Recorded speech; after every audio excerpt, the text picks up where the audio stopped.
अब देखेंगे चार्जशीट, आरोप पत्र क्या होता है। आरोप पत्र देखिए, न्यायालय में पुलिस इन्वेस्टिगेशन के बाद जब न्यायालय में जांच रिपोर्ट सौंपती है उसे ही चार्जशीट कहते हैं।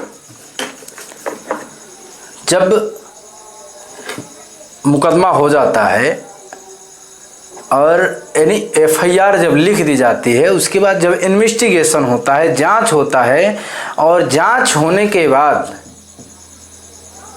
जब सारी जांच पूरा हो जाता है, क्या सही है क्या झूठ है और किन लोगों की नामजदगी इसमें पाई गई है और किन लोगों की नामजदगी नहीं पाई गई है, या सभी लोगों की, जितने लोगों पे मुकदमे लिखे हैं उन सभी लोगों की नामजदगी पाई गई है, यह सब बातें जब जानकारी हो जाती हैं तो पुलिस जो है कि रिपोर्ट लगा देती है, उसे चार्जशीट कहते हैं।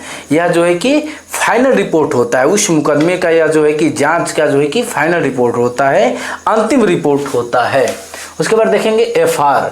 देखिए जो है कि एफआर ये भी जो है कि फाइनल रिपोर्ट के बारे में बता रहे थे। फाइनल रिपोर्ट में एक और आता है, जैसे इसमें फॉल्स रिपोर्ट, फॉल्स रिपोर्ट यानी झूठी रिपोर्ट।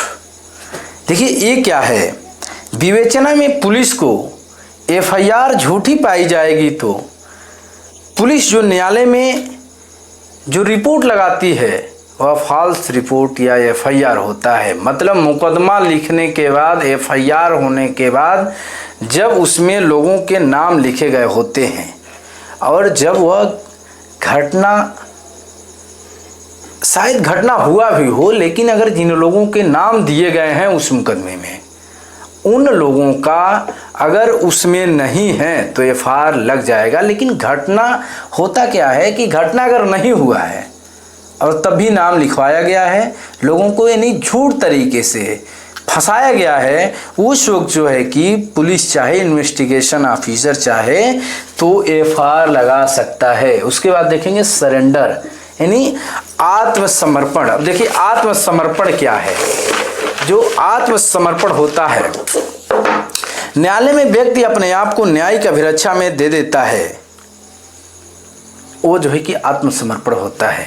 जैसे किसी व्यक्ति पर मुकदमा हुआ और मुकदमा होने के बाद वह न्यायालय में हाजिर हो गया, कोर्ट में अपने आप को सरेंडर कर दिया, वो न्यायिक अभिरक्षा में दे दिया, अपने आप को अभिरक्षा में दे दिया, न्यायिक अभिरक्षा में दे दिया, वो सरेंडर हो गया, हाजिर हो गया कि साहब इस मुकदमे में हम आ गए हैं, तो सरेंडर होता है। सरेंडर के साथ अगर जेल जाने वाली धाराएं हैं, नॉन बेलेबल ऑफेंस है तो उसमें तो भाई जेल जाएगा। लेकिन अगर बेल होने वाला अगर बेलेबल ऑफेंस है तो सरेंडर, और सरेंडर के पास बेल दे सकता है और बेल भी हो जाएगा, होता भी है।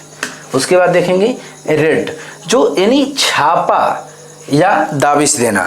जैसे होता है ना, गांव में सुनते हैं कि यहाँ पर जो है कि इनके घर जो है कि पुलिस ने रात को छापा मार दिया था, या जब भी छापा, चूंकि होता क्या है कि जब चुपके से जैसे वो होता है, जब अपराधी को पुलिस खोजती है, जब कोई व्यक्ति अपराध किया है, मुकदमा है और उस अपराधी को जो है कि पुलिस खोज रही है और वो नहीं मिलता है, उस वक्त पुलिस को किसी भी प्रकार से अगर जानकारी मिल जाती है और पुलिस चुपके से वहाँ पहुँच जाती है, और जब वहाँ पे जाती है वही छापा मारना हो गया। जैसे गांव में मैंने कहा कि गांव में आप लोगों ने सुना होगा कि अरे फलाने घर तो जो है कि पुलिस छापा मार रही है, तो यानी चुपके से चुपचाप जो है कि एक बैग पुलिस आ जाती है, वही क्या है, छापा मारना। उसके बाद देखेंगे हम प्रूफ, सबूत। अब देखिए सबूत क्या होते हैं।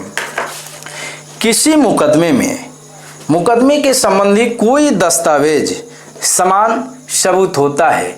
कोई किसी जगह जो है कि कोई खेत का मैटर है और उसमें जो है कि या फिर उसमें आपके पास कोई स्टैंप है कोई, तो वो सबूत हो जाएगा। या फिर एनआई एक्ट के मामले आते हैं, उसमें चेक जो होता है वह एविडेंस के तौर पे काम देगा। यानी उस मुकदमे से जुड़ी हुई कोई भी सामान, कोई भी दस्तावेज, वही जो है कि सबूत होता है। उसके बाद देखेंगे आई विटनेस यानी चश्मदीद गवाह। कई बार कहते हैं ना चश्मदीद गवाह, कई बार सुने हैं कि फिल्मों में सुनते हैं चश्मदीद गवाह। तो ये आई विटनेस क्या होता है, जो घटना को आंखों से देखा हो।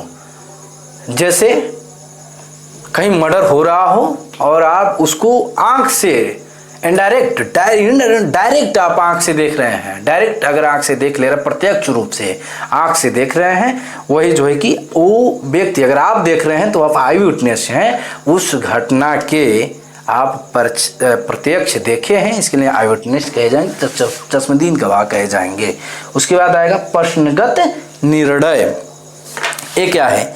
जिस निर्णय की अपील होता है उसे प्रश्नगत निर्णय कहते हैं। जैसे एसडीएम साहब के यहाँ से कोई मुकदमा कोई जीत गया और तो उसके खिलाफ अपील के लिए जाया जा सकता है, नहीं वही उसी के खिलाफ अपील जाएंगे तो प्रश्नगत जो है कि वो तो निर्णय प्रश्नगत हो गया। यही जो है कि निर्णय प्रश्नगत है। बहुत बहुत धन्यवाद।